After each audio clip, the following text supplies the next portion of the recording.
Morning students, welcome to all of you in the defence classes. तो बच्चों, आज के इस लेक्चर में हम बात करने वाले हैं बहुत important topic permutation and combination को, जिसे हम हिंदी में कहते हैं क्रमचय और संचय। बच्चों, जो टॉपिक है बहुत इंपॉर्टेंट है, क्योंकि चाहे आप एयरफोर्स का एग्जाम दें, नेवी का दें या एनडीए का, हर बार एग्जाम में 1 से 2 क्वेश्चन जरूर आते हैं इस टॉपिक से। और इस टॉपिक में बच्चों को बहुत कंफ्यूजन रहता है कि कैसे हम क्वेश्चन को सॉल्व करेंगे। वो कुछ फार्मूले रख लेते हैं, फार्मूले से सॉल्व करने की कोशिश करते हैं, बट वहां पर क्वेश्चन गलत हो जाते हैं। तो आज हम आपको एकदम बेसिक से बताएंगे कि परमुटेशन कॉम्बिनेशन का बेसिक क्या है, फिर आपको आगे इसमें कितने डिफरेंट टाइप के क्वेश्चन बन सकते हैं, उन सभी के बारे में बताएंगे। तो चलिए बच्चों, आज का ये टॉपिक स्टार्ट करते हैं, परमुटेशन एंड कॉम्बिनेशन। तो बच्चों, पहले हम जानेंगे कि परमुटेशन का मतलब क्या होता है और कॉम्बिनेशन का मतलब क्या होता है। तो पहले हेडिंग है आपकी परमुटेशन, जिसे हिंदी में बोलते हैं क्रमचय। कि परमुटेशन का मतलब क्या होगा। तो बच्चों, परमुटेशन का मतलब होता है अगर हमारे पास कुछ नंबर्स या कुछ थिंग्स हैं, कुछ वस्तुएं हैं, तो उन्हें हमें कितने टाइप्स में अरेंज करना है। तो परमुटेशन का मतलब होता है अरेंजमेंट, जिसे हिंदी में कहते हैं संयोजन। कि किसी चीज को हमें कैसे अरेंज करना है, कैसे संयोजित करना है, या हम कह सकते हैं बच्चों पैटर्न इसे बोल सकते हैं कि किस पैटर्न में किस तरीके से, या तरीके बोल सकते हैं किस पैटर्न में हमें चीजों को अरेंज करना है। तो परमुटेशन का मतलब होता है अरेंजमेंट, कि अगर हमारे पास कुछ वस्तुएं हैं, कुछ चीजें हैं, कुछ नंबर्स हैं, कुछ संख्याएं हैं, तो उन्हें हम किस तरीके से एक पैटर्न में लिखेंगे, किस तरीके से उन्हें एक अरेंजमेंट देंगे। फिर बात आती है कॉम्बिनेशन की। बच्चों, कॉम्बिनेशन का मतलब होता है संचय। अब कॉम्बिनेशन को अगर हम समझेंगे तो कॉम्बिनेशन को मतलब होता है सिलेक्शन, या कह सकते हैं कलेक्शन। कि मतलब चीजों को आपके पास n नंबर्स दिए हुए हैं, उनमें से कुछ नंबर्स को आपको सिलेक्ट करना है, कलेक्ट करना है, तो आप उन्हें कैसे करेंगे। जैसे हम एक एग्जांपल से अरेंजमेंट को और सिलेक्शन को डिफाइन करते हैं। जैसे सपोज करिए हमारे पास 3 नंबर है 1 2 3। हमें इन्हें 3 नंबर में से 2 नंबर को आपसे कहा जाए अरेंज करिए। तो 2 नंबर को बच्चों हम अरेंज कैसे करेंगे। तो अरेंज में आप देखेंगे, अरेंजमेंट में तो 1 2 को लिख सकते हैं, अरेंजमेंट कर रहे हैं अभी, तो 1 2 को लिख सकते हैं, लेकिन 1 2 को 2 1 भी तो लिखा जा सकता है, क्योंकि जब अरेंज करते हैं तो उसमें जो आगे कौन लिखा है, पीछे कौन लिखा है, पैटर्न आपका मैटर करेगा। हर नंबर ऑर्डर उसमें मैटर करेगा। अब बात करें 1 2 को चूज कर सकते हैं, 2 3 को भी चूज कर सकते हैं, या 3 2 को भी लिखा जा सकता है। अगर 1 3 में ले तो 1 3 लिख सकते हैं, या 3 1 लिखा जा सकता है। तो देख रहे हैं, अगर हम इन्हें अरेंज कर रहे हैं तो यहां पर ऑर्डर क्या होगा, ऑर्डर विल मैटर। मतलब जो उसका क्रम होगा मैटर करेगा, कि आगे कौन है, पीछे कौन है। यहीं पर बात होती है, अगर ये आपका था arrangement.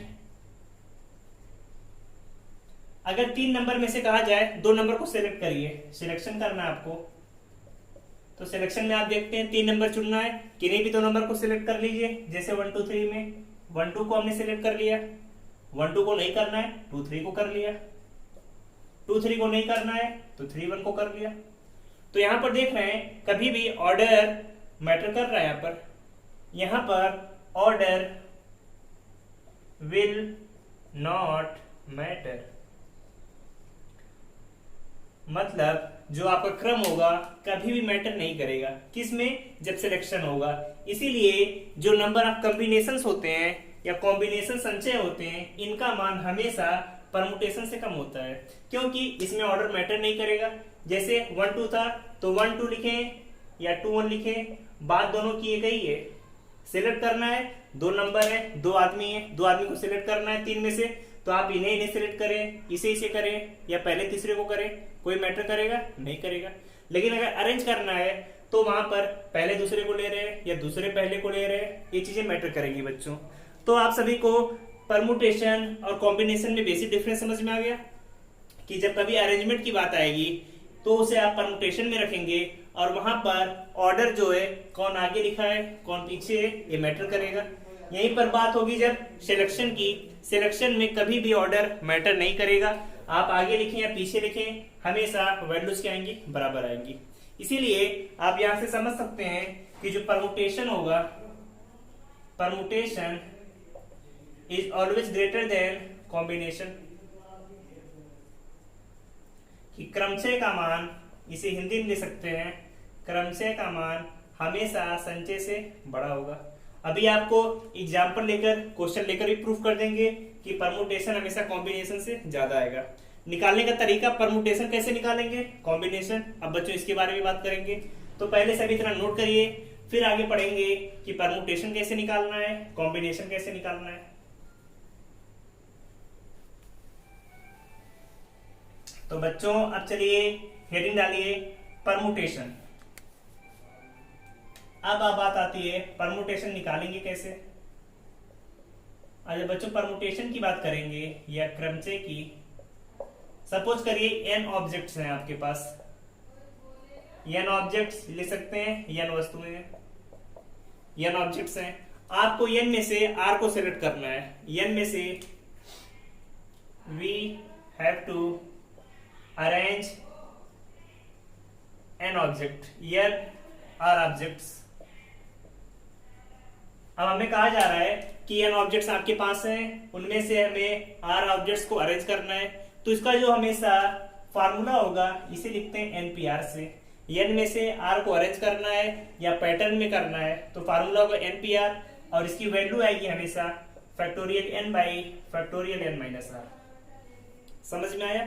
npr equal two factorial n upon factorial n minus r, जहां पर n क्या है, टोटल ऑब्जेक्ट्स कितने आपको दिए हैं, और r क्या है, कितने हम उसमें से अरेंज कर रहे हैं। समझ में आ गया? फिर दूसरी बात आती है संचय की, जिसे लिखते हैं कॉम्बिनेशन। कॉम्बिनेशन में क्या होगा, वी हैव टू सेलेक्ट और objects in n objects. n क्या है, टोटल ऑब्जेक्ट्स है, यही हमें n टोटल ऑब्जेक्ट्स हैं, r को हमें सिलेक्ट करना है। तो इसका जो तरीका होगा NCR, और फार्मूला क्या होगा factorial n by factorial r n minus r। ये हो गया NCR, ये था आपका NPR। नोट कर लिया बच्चों? आप देख रहे हैं NPR में सिर्फ आपके डिनोमिनेटर में n माइनस आर है, जबकि यहाँ पर factorial r upon factorial n minus r है, तो r से यहाँ पर डिवाइड हो रहा है। इसका मतलब परमुटेशन की वैल्यू हमेशा ग्रेटर देन होगी किससे, कॉम्बिनेशन से। इतना समझ में आ गया? अब आपको बताते हैं कि काफी लोग को डाउट होगा कि फैक्टोरियल कैसे निकालेंगे बच्चों। तो फैक्टोरियल निकालना बहुत सिंपल होता है, आपको पहले बेसिक बता दे रहे हैं कि फैक्टोरियल निकालते कैसे हैं, क्योंकि अगर आपको फैक्टोरियल निकालना नहीं आता तो क्वेश्चन कैसे करेंगे, नहीं कर पाएंगे, ना ये चैप्टर हो पाएगा, ना आप नेक्स्ट चैप्टर जो बाइनोमियल थ्योरम होगा वहां पर भी नहीं पढ़ पाएंगे, क्योंकि फैक्टोरियल की आपको हर जगह पर नीड पड़ेगी। तो पहले समझ लेते हैं फैक्टोरियल कैसे निकालेंगे। तो पहले फार्मूला नोट करिए, फिर आगे आते हैं फैक्टोरियल पर, फिर स्टार्ट करेंगे क्वेश्चन।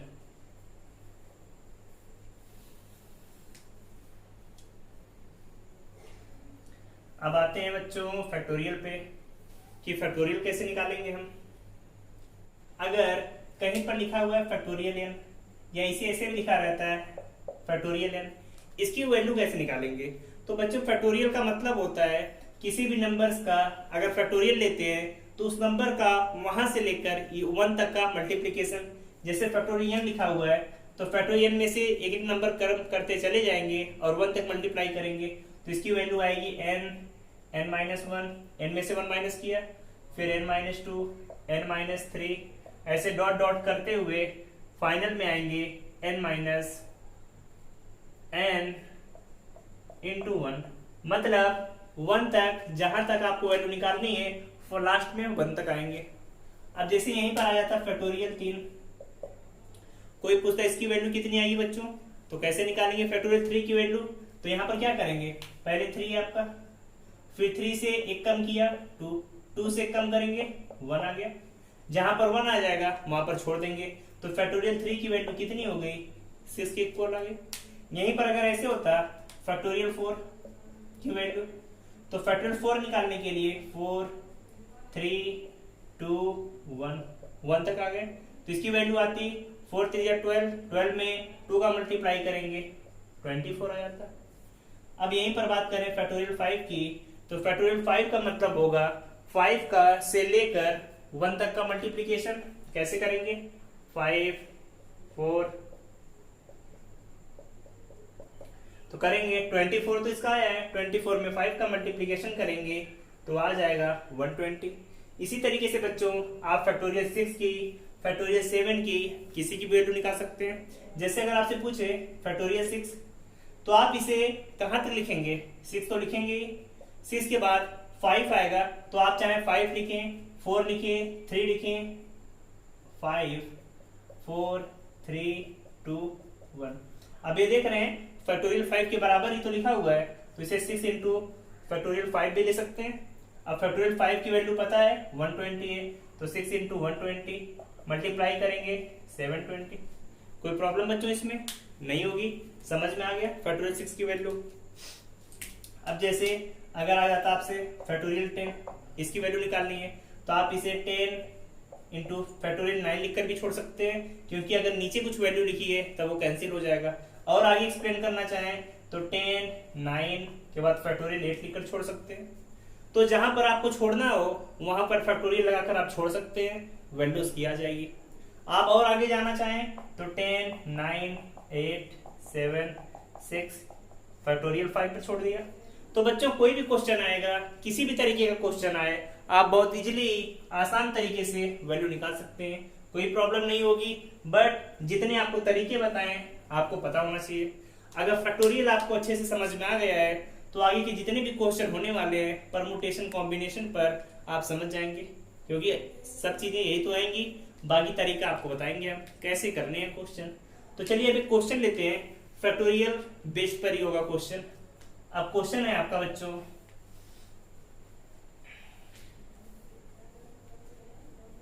जैसे सपोज करिए हमने क्वेश्चन लिया यहाँ पर 5p3, यही क्वेश्चन है। किसी ने पूछ लिया इसकी वैल्यू कितनी होगी, तो पहले हमें इसका फार्मूला पता होना चाहिए NPR का। तो आप सभी को बताया factorial n by factorial n minus r. अगर C में पूछे तो factorial n by factorial r n minus r, यही फार्मूला बच्चों। अब 5p3 की वैल्यू कैसे निकालेंगे, ऊपर फैक्टोरियल 5, नीचे n माइनस आर, तो 5 में से 3 जाएगा 2। अब 5 को आप क्या लिख सकते हैं, फैक्टोरियल 5 को 5 4 3 इंटू फैक्टोरियल 2, नीचे भी है फैक्टोरियल 2, तो दोनों वैल्यू कैंसिल हो जाएंगी। अब 5 4 3 का मल्टीप्लाई करेंगे तो 5 चौक 20 3 60 के बराबर आ गया, तो वैल्यू निकाल लेंगे। अगर यहीं पर होता 5c2, तब वैल्यू कितनी आती बच्चों, फैक्टोरियल 5, फिर नीचे फैक्टोरियल आ रहे तो फैक्टोरियल 2 आ जाएगा, यहाँ पर n माइनस आर है तो 5 में से 2 जाएगा 3, यही आएगी वैल्यू। अब फैक्टोरियल 5 को लिख सकते हैं 5 4, आप देख रहे हैं नीचे फैक्टोरियल 3 है तो फैक्टोरियल 3 पर छोड़ दिया, नीचे फैक्टोरियल 2 को जब खोलेंगे 2 इंटू 1 इंटू फैक्टोरियल 3, ये तो वैल्यू कट जाएगी। अब वैल्यू कितनी आ गई बच्चों, अब यहाँ पर वैल्यू जा गई 2 से 2 कट जाएगा, 5 में 2 का मल्टीप्लाई 10 के बराबर। तो ऐसे कोई भी क्वेश्चन आए कर लेंगे सभी। अब जैसे आ गया 10p6, इसकी वैल्यू बच्चों कितनी होगी, कैसे निकालेंगे आप सभी, इसकी वैल्यू निकाल कर बताइए सभी। तो क्या करेंगे, फैक्टोरियल 10 बाई फैक्टोरियल 6 फैक्टोरियल 4, 10 को लिख सकते हैं 10 9 8 7, फैक्टोरियल 6 था तो फैक्टोरियल 6 पर छोड़ दिया आपने। अब नीचे फैक्टोरियल 6, फैक्टोरियल 4 को 4 3 2 1, तो फैक्टोरियल 6 तो कट जाएगा, 4 दूनी 8, 8 भी कट गया, 3 3 का 9, 3 7 21 होगा, 21 में 10 का मल्टीप्लाई करेंगे तो 210 के इक्वल आ गया। तो ऐसे कोई भी क्वेश्चन आएगा P और C में सभी कर लेंगे बच्चों। अब फिर आते हैं कि इससे इंपॉर्टेंट क्वेश्चन कैसे करेंगे। जैसे क्वेश्चन आते हैं बच्चों, रेशियो में दे दिया आपको, सपोज करिए 10p3 ratio 10c2 equal to कोई नंबर दे दिया, तो पूछेगा r की वैल्यू क्या होगी, p की वैल्यू, या यहाँ पर जो भी रेशियो दिया होगा उसकी वैल्यू पूछेगा। तो आप निकाल सकते हैं, निकालेंगे इसी तरीके से, बस बेसिक पता होना चाहिए। आगे कुछ फार्मूले बताएंगे, फिर क्वेश्चन उस पर। तो नोट करिए इसे सभी बच्चों, नोट कर लिया। अब चलिए आते हैं कुछ इंपॉर्टेंट फार्मूलों पर बच्चे, फिर कैसे करेंगे देखते हैं उसके बारे में।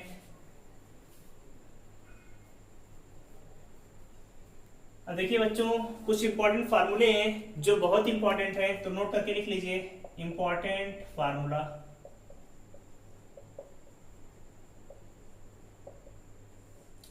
जो अगर आपको पता ही होना चाहिए तभी जाकर क्वेश्चन कर पाएंगे। जैसे इंपॉर्टेंट फार्मूले में क्या है, पहले अगर कभी आपसे पूछा गया NC0 की वैल्यू कितनी होगी, NC0 की वैल्यू, या पूछा गया NCN की वैल्यू कितनी होगी, तो याद रखिएगा हमेशा बच्चों, इसकी वैल्यू आएगी हमेशा 1 की इक्वल। कैसे आप, अगर आप NC0 की वैल्यू निकालें यहाँ पर, तो factorial n by factorial 0 n minus 0, तो ये इनसे n कट जाएगा। फैक्टोरियल 0 की वैल्यू 1 होगी तो वैल्यू 1 आ जाती है। आप याद रखिएगा हमेशा फैक्टोरियल 0 की वैल्यू कितनी होगी, 1 की इक्वल होगी। ये तो पहला फार्मूला था आपका कि NC0 की वैल्यू NCN के बराबर होती है। फिर आगे बात करें कि NCR की वैल्यू हमेशा NCN में से R को माइनस करेंगे, N माइनस R, इसकी भी वैल्यू क्या होगी हमेशा बराबर। कोई डाउट बच्चों? NC0 NCN की value 1, NCR equal to NCN minus R, इसकी वैल्यू हमेशा बराबर होगी। फिर बात करें आगे कि अगर कभी इस फॉर्म में दिया है NCX इक्वल टू NCY, तो यहां से दो चीजें आपको पता चलती हैं बच्चों। पहली चीज, अगर आपके दोनों n ऑब्जेक्ट्स हैं और एक में से s को सिलेक्ट किया, एक में से y, और दोनों बराबर हैं, तो इसका मतलब x इक्वल टू y होगा। ये तो पहली कंडीशन। दूसरी कंडीशन, x प्लस वाई को सम करने पर हमेशा n की इक्वल आएगा। इस चीज को याद कर लीजिए बच्चों कि अगर कभी दो numbers NCX equal to NCY हैं, तो यहाँ पर हमेशा x इक्वल टू y होगा, और दूसरा x प्लस वाई को जोड़ने पर n की इक्वल आएगा। तीसरा एक और इंपॉर्टेंट फार्मूला है जिसे आगे कहते हैं Pascal's law. Pascal's law, Hindi में पास्कल का नियम। तो बच्चों ये पास्कल का नियम होता क्या है ये तो पता होना चाहिए। अब पास्कल के नियम की बात करें तो पास्कल का नियम बताता है कि कभी NCR प्लस NCR माइनस 1, एक नंबर लिखा हुआ है, दूसरा नंबर में n ऑब्जेक्ट्स ही हैं, लेकिन r में से एक ऑब्जेक्ट कम हो गई, तो इसकी वैल्यू हमेशा आती है n प्लस 1 CR के बराबर। याद रखिएगा सभी, NCR plus NCR minus 1 equal to n plus 1 CR, ये वैल्यू हमेशा आएगी। जैसे कहीं पर आपको क्वेश्चन दे दिया गया 5C4 प्लस 5C3 की वैल्यू कितनी आएगी, तो आप क्या बताएंगे? तो देख रहे हैं NCR प्लस NCR माइनस 1, 4 में से 1 कम हुआ है, तो इसे लिखेंगे n plus 1 5 plus 1 C into 4, यही तो R की वैल्यू है, तो वैल्यू आ जाएगी 64। आप चाहें तो इसे प्रूव भी करेंगे, प्रूव भी कर सकते हैं। इन दोनों का सम करने पर जो वैल्यू आएगी वो 64 के इक्वल होगी। तो इसे नोट करिए बच्चों, ये तो फार्मूले हो गए सभी। अब आते हैं क्वेश्चन पर कि परमुटेशन कॉम्बिनेशन पर ये जो फार्मूले आपने पढ़े इन पर बेस्ड क्वेश्चन कैसे आते हैं, कैसे आप करेंगे, उसके बारे में देखेंगे। तो नोट करिए बच्चों इसे। तो बच्चों नोट कर लीजिए इसे। फिर आते हैं क्वेश्चंस पर कि इस पर बेस्ड क्वेश्चन कैसे आएंगे और उन्हें आप कैसे सॉल्व करेंगे। तो बच्चे चलिए शुरू करते हैं क्वेश्चन। जैसे क्वेश्चन आ गया आपका, पहला एक क्वेश्चन आ गया 16C R equal to 16C R plus 1 या R प्लस 2 आ गया, ऐसे क्वेश्चन दे दिया। फिर आपसे पूछा गया है फाइंड वैल्यू ऑफ आर, मतलब आर की वैल्यूज निकालिए। तो आप सभी देख रहे हैं NCX, यही फार्मूला है आपका, फार्मूला इसीलिए बताया NCX इक्वल टू NCY। तो आपको पहली चीज बताया x plus equal to y, दूसरा x plus y equal to n। तो देख रहे हैं इसी फॉर्म में NCX इक्वल टू NCY। तो x इक्वल टू y करने पर r से कैंसिल हो जाएगा, इसे तो लेंगे नहीं। x plus y equal to n, मतलब r plus r plus two equal to n का मान है 16। जोड़ेंगे 2r plus two equal to 16, 2r equal to 16 में से 2 जाएगा 14 आएगा, तो r की इक्वल टू आ गई 7। तो ऐसे क्वेश्चन कर लेंगे सभी। ये तो आपका पहले दिन बेसिक क्वेश्चन हो गया। अब फिर आते हैं क्वेश्चन पर, आपको इस फॉर्म में दिया है, आपको NC8 इक्वल टू NC6 एक क्वेश्चन दे दिया है। आपसे पूछा जा रहा है फाइंड वैल्यू ऑफ n, मतलब n की वैल्यू बताइए। तो आप क्या बताएंगे?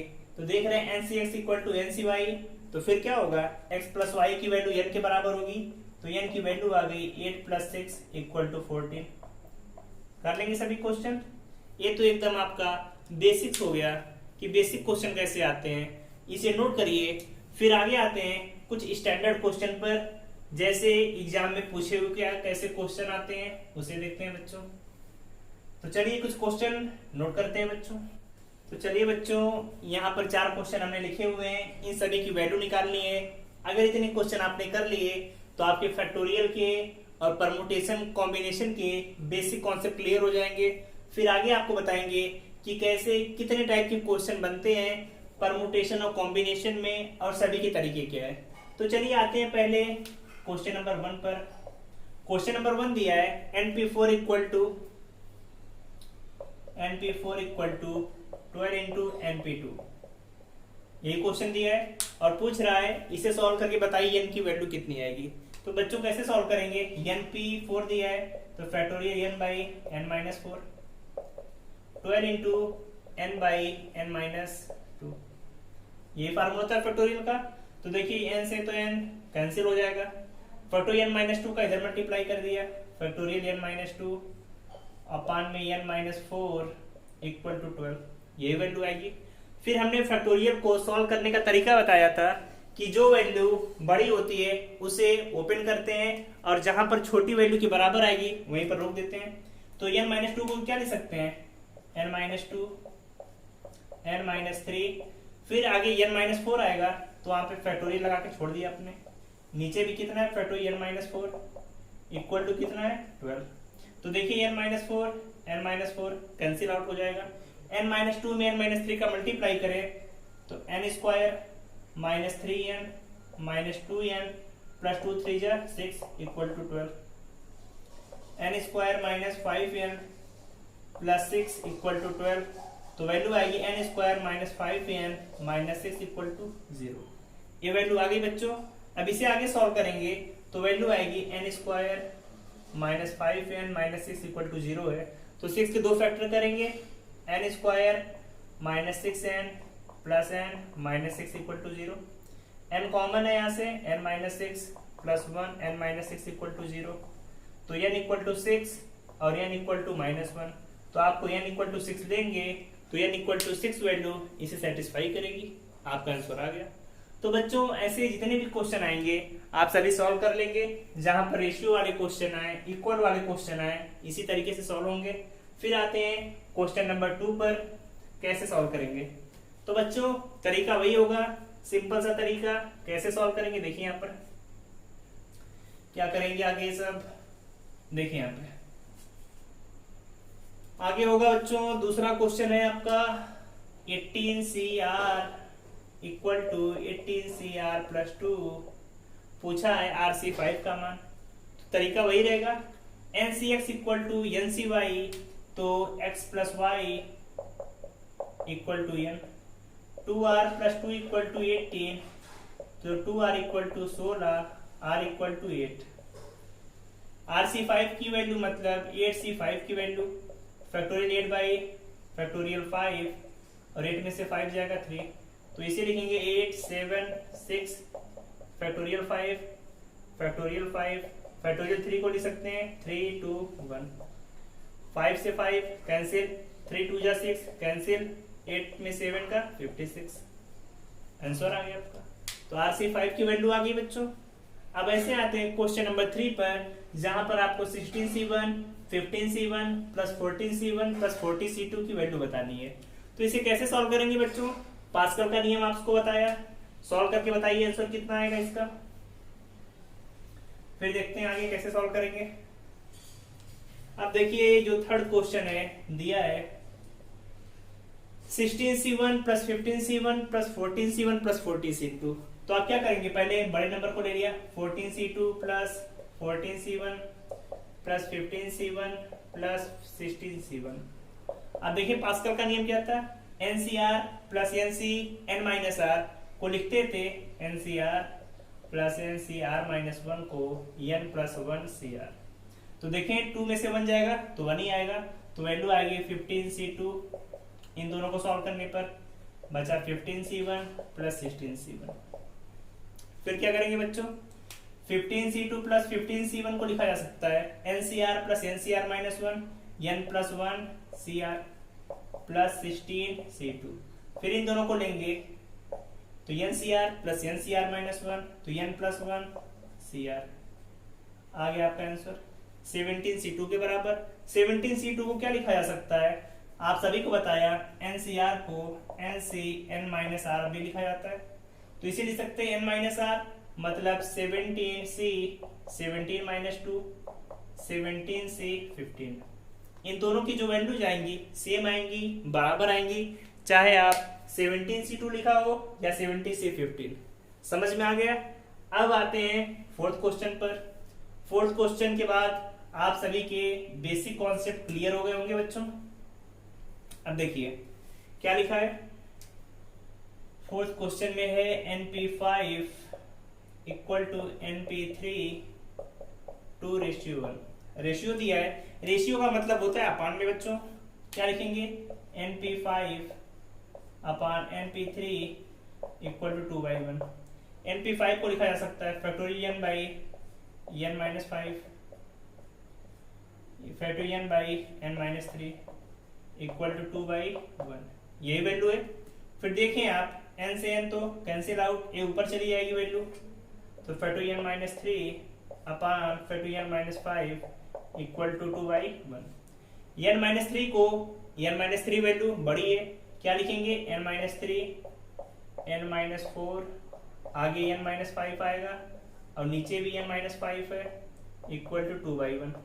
तो n माइनस 5 कैंसिल आउट, इन दोनों का मल्टीप्लाई करेंगे तो n square minus 4n minus 3n minus 7n plus 12 equal to 2 आएगा। तो इसे लिख सकते हैं n square minus 7n plus 12 में से 2 जाएगा 10 इक्वल टू 0। अब इसके फैक्टर कर लीजिए। फैक्टर कैसे करेंगे बच्चों, 5 2 10 होगा, n square minus 5n minus 2n plus 10 equal to 0। अब n इक्वल टू कॉमन ले लिया, n minus 5 minus 2 n minus 5 equal to 0। तो n equal to 5 n equal to 2, दो इसके फैक्टर आ गए। सॉल्व कर लेंगे सभी, कोई दिक्कत इसमें, कोई डाउट नहीं होगा किसी को। अब देखिए n equal to 5 n equal to 2 values आई, लेकिन इनमें सही कौन सी होगी। अब देखें n इक्वल टू 5 रखें तो वैल्यू सही है, क्योंकि रखने पर 5p5 और 5p3 आएगा, ये वैल्यू सही है। लेकिन कभी 2 हो सकता है, 2 कभी नहीं होगा, क्योंकि 2p5 ये चीज तो पॉसिबल ही नहीं है। मतलब 2 चीजें हैं आपको और उसमें से 5 चीज सिलेक्ट करना है, पॉसिबल है कभी 5 अरेंज करना है। आपके पास 2 नंबर है और कहा जा रहा है 2 नंबर में से 5 नंबर को अरेंज करिए, तो ये तो n इक्वल टू 2 ये तो पॉसिबल ही नहीं है। तो पॉसिबल कौन सा है, n इक्वल टू 5 और यही होगा आपका आंसर। तो बच्चों समझ में आ गया सभी को। इस तरीके से आप परमुटेशन कॉम्बिनेशन का बेसिक कॉन्सेप्ट खत्म होता है। अब आपको सभी बेसिक समझ में आ गए कि परमुटेशन का मतलब क्या है, कॉम्बिनेशन, फैक्टोरियल वाले क्वेश्चन हो गए। अब नेक्स्ट लेक्चर में हम बात करेंगे कि अगर आपको नंबर्स दिए हैं तो नंबर्स को अरेंज कैसे करना है।